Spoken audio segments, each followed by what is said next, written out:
साटै तथ्य र निष्पक्ष खबरहरूको सङ्गालो न्युज 25 मा सहकर्मी साथी सुस्मिता फुयालको साथमा म राजु बोहराको नमस्कार।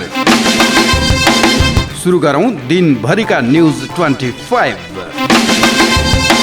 भारतका प्रधानमन्त्री नरेन्द्र मोदी र जापानी समकक्षी योसिहिदे सुगाले दुई बीचको बहुआयामिक सम्बन्धको समीक्षा गर्दै अफगानिस्तान सहित हालैको वैश्विक र क्षेत्रीय घटनाक्रमको बारेमा छलफल सम्पन्न। वार्ताका अवसरमा दुई नेताले स्वतन्त्र, खुल्ला र समावेशी हिन्द प्रशान्त क्षेत्रप्रति आफ्नो प्रतिबद्धता दोहोऱ्याए।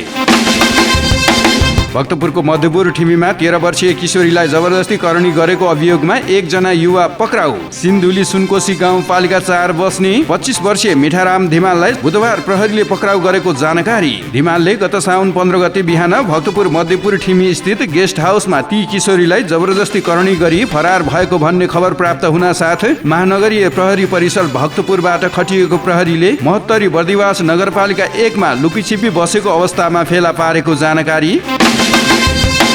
नेपाल टेलिकमले गाउँ-गाउँसम्म GSM तथा 4G सेवाको विस्तार भएसँगै आफ्नो पुरानो प्रविधि वाइम्याक्स पूर्ण रूपमा बन्द गर्यो। वर्ल्ड वाइड इन्टरफेरेबिलिटी फर माइक्रोवेभ र एक्सेस वाइम्याक्स 4G मै आधारित इन्टरनेट सेवा हो। दिगो विकास लक्ष्य सुरु भएको 6 वर्ष हुन लाग्दा पनि जनप्रतिनिधिको तहमै जानकारी नहुँदा कार्यान्वयनमा चुनौती देखिएको यस क्षेत्रका विज्ञको भनाई। महिला कानुन र विकास मञ्चले आज आयोजना गरेको दिगो विकास लक्ष्य कार्यान्वयनका सम्बन्धमा सञ्चारकर्मी संघको छलफलको क्रममा दिगो विकास लक्ष्य राष्ट्रिय सञ्जाल नेपालका संयोजक दयासागर श्रेष्ठले राजनीतिक अपन्नतो र प्रतिबद्धता नहुँदा पनि कार्यान्वयनमा समस्या भएको दिए अभिव्यक्ति। काङ्ग्रेसले वडा तहको अधिवेशन भइसकेका 64 जिल्लामा शनिबार स्थानीय तह स्तरको अधिवेशन गर्ने भयो। केन्द्रीय निर्वाचन समितिले ती जिल्लाका स्थानीय तहहरूमा शनिबारदेखि नै अधिवेशन गर्ने तयारी गरेको जानकारी प्राप्त।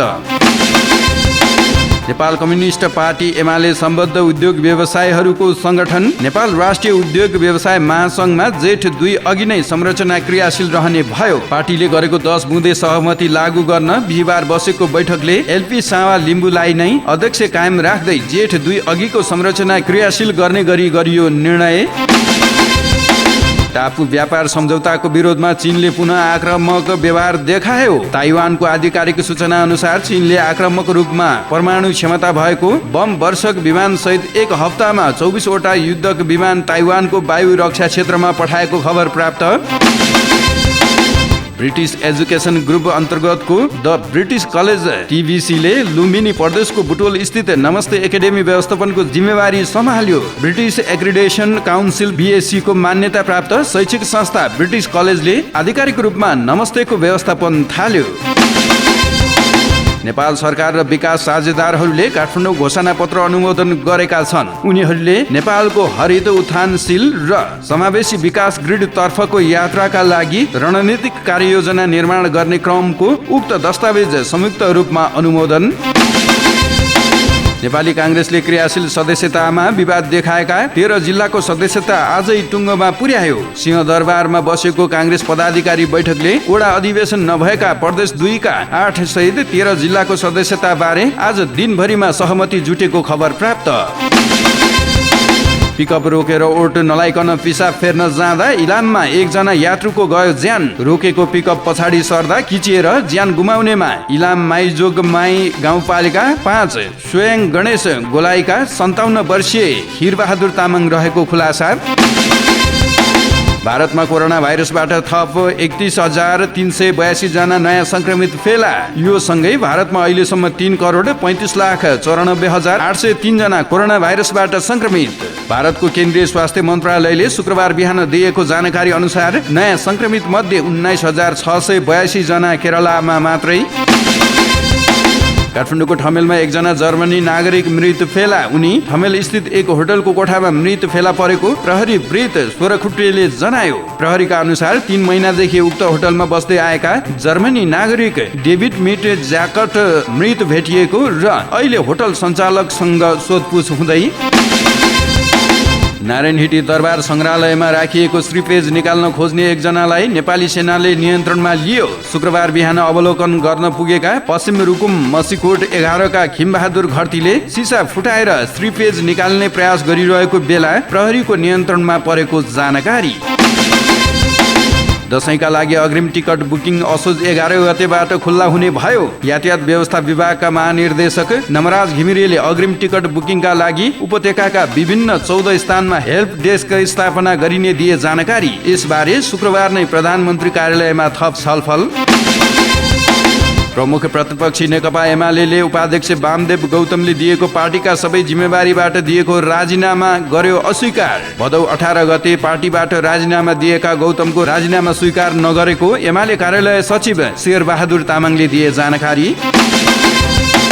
उदयपुरको बेलका नगरपालिकाले सामुदायिक विद्यालयका गरिब तथा विपन्न छात्रहरूलाई गर्यो साइकल वितरण। विद्यालय आउन सहज होस् भन्ने उद्देश्यले नगरपालिकाले बेलका नगरपालिका 1 को जनता माध्यमिक विद्यालयका 30 जना छात्र छात्रालाई साइकल वितरण गरिएको खबर प्राप्त। समाज कल्याण परिषदका पदाधिकारीहरूले सामूहिक राजीनामा घोषणा गर्ने भए परिषदको कामप्रति सरकार असन्तुष्ट रहेपछि पदाधिकारीहरूले सामूहिक राजीनामा दिएको जानकारी। यसबारेमा जानकारी दिन पत्रकार सम्मेलन गरिँदै डडेलधुरामा 13 वर्षीय बालिकामाथि सामूहिक बलात्कार गरेको आरोपमा 2 जना पक्राउ पर्नेमा जिल्लाको परशुराम नगरपालिकाकी बालिकालाई बलात्कार गरेको आरोपमा सोही नगरपालिका 10 बस्ने 23 वर्षीय रामसिंह ठगुन्ना र दार्चुला नौगाड गाउँपालिका 5 घर भएका 27 वर्षीय जगदीश धामी। गैंडाको खाग सहित प्रहरीले काठमाडौँको गौशालाबाट एकजनालाई गरे पक्राउ। प्रहरीको केन्द्रीय अनुसन्धान ब्युरोको टोलीले संरक्षित वन्यजन्तु गैंडाको खाग सहित ललितपुर महानगरपालिका 6 लगनखेल बस्ने 30 वर्षीय निकेश बस्नेतलाई बिहिबार पक्राउ गरेको खबर न्युज हाउस नेपाललाई प्राप्त। रामबहादुर थापा बादलले प्रचण्डले पार्टीको लाइन छोडेको लगाए आरोप। रामबहादुर थापा बादललाई लाल गद्दार भएको आरोप लगाएको खण्डन गर्दै आफूले धोका नदिएको भन्दै प्रचण्ड नै गैर राजनीतिक हिसाबले अघि बढेको बताए। नेकपा एमालेका प्रचार विभाग प्रमुख योगेश भट्टराईले 10 बुँदे सहमति सबै ठाउँमा कार्यान्वयन हुनेमा विश्वास व्यक्त। आजको केन्द्रीय कमिटी बैठकपछि सञ्चारकर्मीसँग उनले कतिपय ठाउँमा कार्यान्वयन नहुँदा पार्टीका काम अवरुद्ध भएको समेत सुनाए। नेकपा एमालेको जारी केन्द्रीय कमिटी बैठकमा अध्यक्ष केपी शर्मा ओली र तेस्रो धारका नेताहरू बीच सवाल जवाफ। बैठकमा सहभागी एक नेताका अनुसार शुक्रबारको बैठकमा सुदूरपश्चिमका नेता तथा उपाध्यक्ष भीम रावल, नेताहरू झपट रावल र भानुभक्त जोशीले 10 बुँदे एमाले एकता प्रस्ताव र यही अनुसार अध्यक्षले पठाएको अन्तर्पार्टी निर्देशन कार्यान्वयन नभएको र मनमानी ढङ्गले पार्टी गतिविधि भइरहेको भन्दै सहमति कार्यान्वयनका लागि अध्यक्षले अर्को सर्कुलर पठाउनु पर्ने र सो विषय बैठकको एजेन्डा बन्नुपर्ने बताएका थिए। नेपाली कांग्रेसका नेता गगन थापाले अधिवेशनको मिति सारिएकोमा गरे आक्रोश व्यक्त। सामाजिक सञ्जाल मार्फत उनले 13 जिल्लामा अधिवेशनको टुङ्गो नभएको र पार्टी विधिमा नचलेको भन्दै आक्रोश व्यक्त गर्नुका साथै नेता आदेश दिने र कार्यकर्ता आदेश कुरेर बस्नुपर्ने स्थिति पार्टीमा रहेको बताए।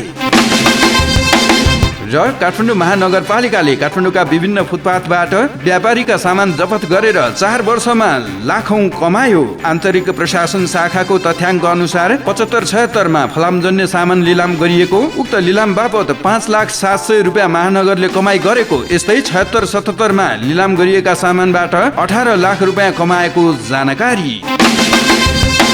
सत्य, तथ्य र निष्पक्ष खबरहरूको सङ्गालो न्युज 25 आजको लागि यति नै। भोलि यसै समयमा न्युज 25 को साथमा सहकर्मी साथी सुस्मिता फुयालको साथमा म राजु बोहरा उपस्थित हुने नै छु। त्यतिन्जेलसम्मको लागि बिदा दिनुहोस्। नमस्कार।